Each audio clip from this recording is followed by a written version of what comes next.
दुनिया भर से लाखों मुसलमान हज के साथ साथ इस्लामी तीर्थ यात्रा उम्रा करने के लिए हर साल सऊदी अरब जाते हैं। भारत से भी बड़ी संख्या में हर साल हज के लिए मुसलमान सऊदी अरब जाते रहे हैं। भारतीय तीर्थ यात्रियों की बड़ी संख्या को देखते हुए उनके अनुभवों को बढ़ाने के लिए सऊदी अरब ने भारत को एक बड़ी खुशखबरी दी है।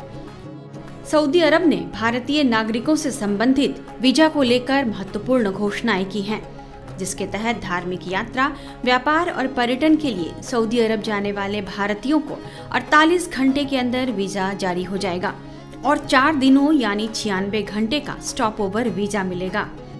यानी अब भारतीयों को हज करने या उम्राह के लिए सऊदी अरब का वीजा आसानी से हासिल हो सकेगा। सऊदी अरब के हज और उम्राह मंत्री तौफीक बिन फौजान अल रबिया ने 5 दिसंबर को दिल्ली में यह बात कही।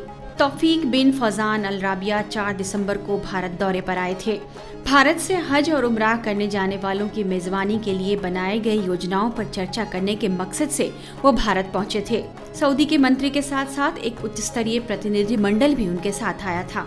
भारत के दौरे पर आए अल रबिया ने 5 दिसंबर को केंद्रीय अल्पसंख्यक मामलों की मंत्री स्मृति ईरानी और विदेश मंत्री एस जयशंकर के साथ बातचीत भी की।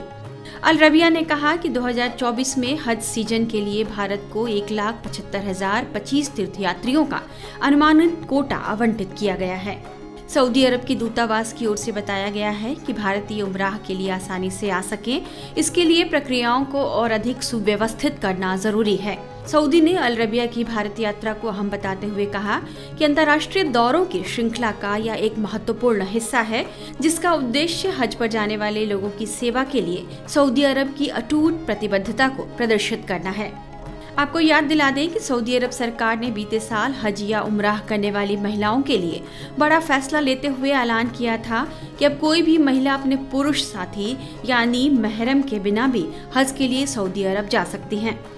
इससे पहले हज या उम्राह करने के लिए महिला के साथ एक पुरुष का होना जरूरी था। सऊदी अरब के इस फैसले के बाद बड़ी संख्या में महिलाएं हज करने के लिए सऊदी अरब पहुंची थीं। माना जा रहा है कि सऊदी अरब के ताज़ा फैसले के बाद हज या उम्राह के लिए जाने वाले भारतीय तीर्थयात्रियों की संख्या और बढ़ सकती है। टाइम्स नाउ नव भारत डिजिटल की रिपोर्ट।